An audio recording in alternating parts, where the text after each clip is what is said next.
What if I told you that a simple, everyday kitchen ingredient could either help control diabetes or make it worse?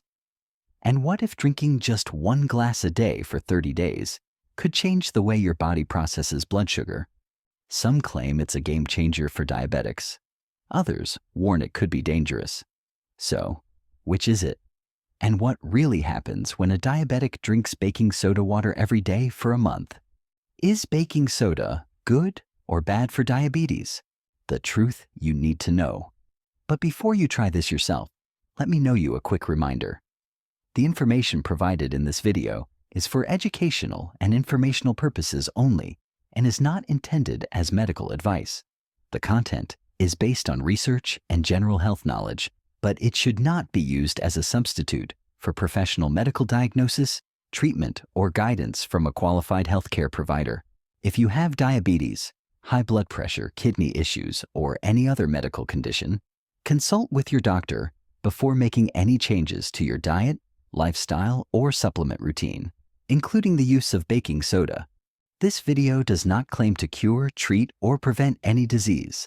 So, what actually happens when a diabetic drinks 1 glass of baking soda water every day for 30 days? Can this simple habit improve blood sugar levels, reduce inflammation, or support kidney function? Or does it lead to unexpected side effects that make things worse?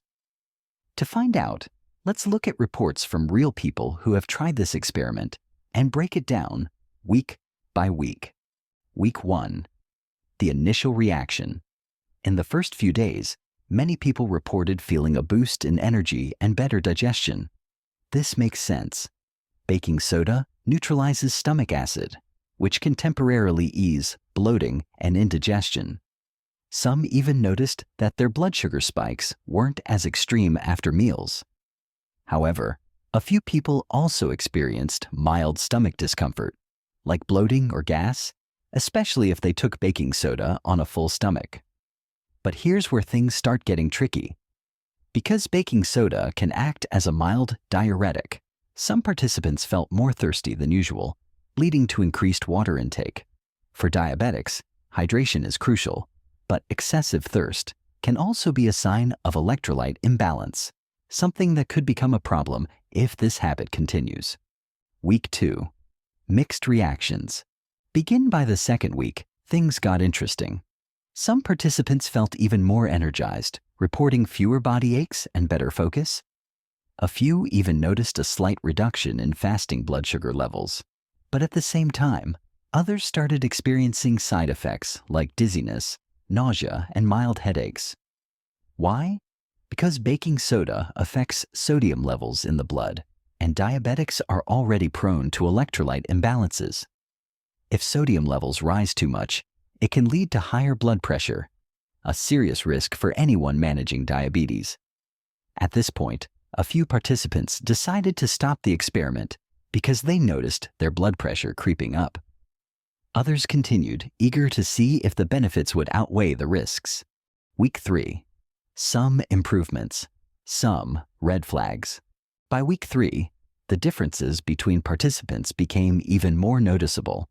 Some reported feeling less joint pain and reduced swelling, which makes sense since baking soda has anti-inflammatory properties.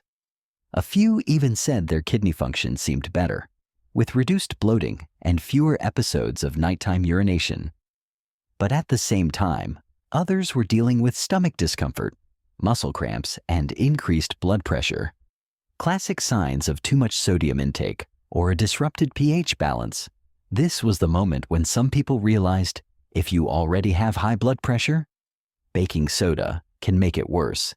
If you don't monitor your sodium intake, you might be doing more harm than good. If you're on certain medications, baking soda may interfere with them. Week 4. The final verdict. By the 4th week, one thing was clear. Baking soda is not a one-size-fits-all solution for diabetes. Some participants genuinely felt better, experiencing less inflammation, fewer blood sugar spikes, and improved digestion. However, others struggled with side effects like bloating, dizziness, and increased blood pressure, proving that baking soda is not for everyone. So, Does this mean baking soda is completely useless for diabetics? Not necessarily. But it's not a miracle cure, and it should never replace proper diabetes management, a balanced diet, and medical advice. The key takeaway: if you're considering trying this, you need to do it safely, monitoring your sodium intake and consulting your doctor first. But here's the real question. If baking soda isn't a magic fix, what are the best natural ways to control diabetes without any risky side effects? Stick around because up next, we'll reveal who should and shouldn't use baking soda and the safest way to try it if you do. So after 30 days, what's the final verdict? Should diabetics drink baking soda water daily? The answer depends on your unique health situation. If you're someone dealing with chronic inflammation, high acidity, or early-stage kidney issues, small amounts of baking soda might offer some benefits, like reducing inflammation and supporting kidney function. But remember, it's not for everyone. If you have high blood pressure, heart disease, or are already struggling with electrolyte imbalances, baking soda could do more harm than good. It raises sodium levels, which can cause fluid retention, bloating, and even higher blood pressure, all of which are already major concerns for diabetics.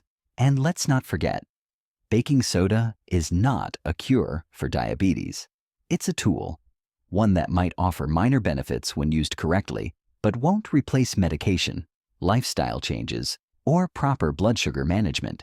The biggest mistake would be thinking that a simple glass of baking soda water is a magic solution while ignoring the bigger picture of healthy eating, exercise, and medical care. If you're taking diabetes medications, blood pressure meds, or have kidney issues, talk to your doctor before trying baking soda to avoid dangerous interactions. So, now you know the truth about baking soda and diabetes. But what if I told you there's a better, safer, and more natural way to lower blood sugar and fight insulin resistance without the risks of sodium overload?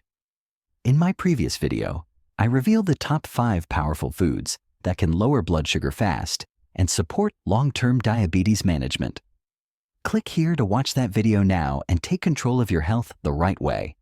See you there.